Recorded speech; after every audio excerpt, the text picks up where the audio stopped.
quilty friends, welcome back. So today I'm going to show you how to chain piece. And this is a really efficient way to work through a lot of pieces in a project very quickly. And it also will help save thread because you're not having to cut in between each piece that you're putting together.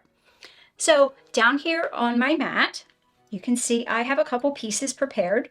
So you want to prep your pieces. You can use pins or clips. I've used clips. And then you're going to also want to have a piece of scrap fabric for a leader and an ender.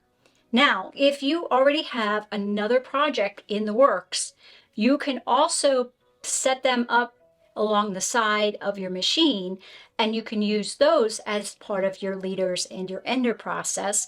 So then essentially you're working on two projects at the same time, but if you're a beginner, that may be too much. So a little piece of scrap fabric is a great way to start. And then once you get into the rhythm and you're used to chain piecing and you're really got yourself organized with other projects, then I would recommend then you could work that into your process with your chain piecing. So I'm going to show you how to chain piece here on my featherweight. This is Sharon.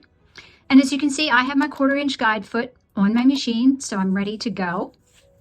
And I have my little scrap of fabric here, which is going to be my leader. And I'm going to set this down. And okay. So then I'm going to stop and I'm going to bring my first piece in. Just make sure it's lined up. And then I'm just going to feed her into the machine. But you will just, as you see, just as you come to the end, you'll just feed it in here. And your chain can be as many pieces as you would like it to be. Sometimes it, can just be 2 or 3 pieces.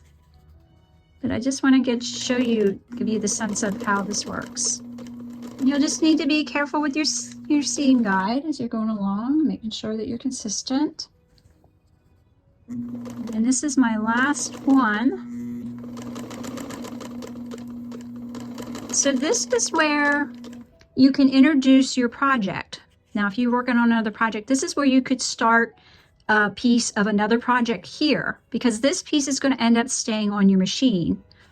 So that's why it would just be another project. Now, sometimes I'll just cut it here and I'll leave this piece on, and that can be still part of your project. So you can do it that way as well. But I'm going to run this through just to show you, and then I'm going to stop this with an ender. So here goes my ender. And you can just stop it wherever. And then you will just take your scissors and snip it. Okay, and then I'm going to show you what this looks like then. So here's what the chain piece looks like.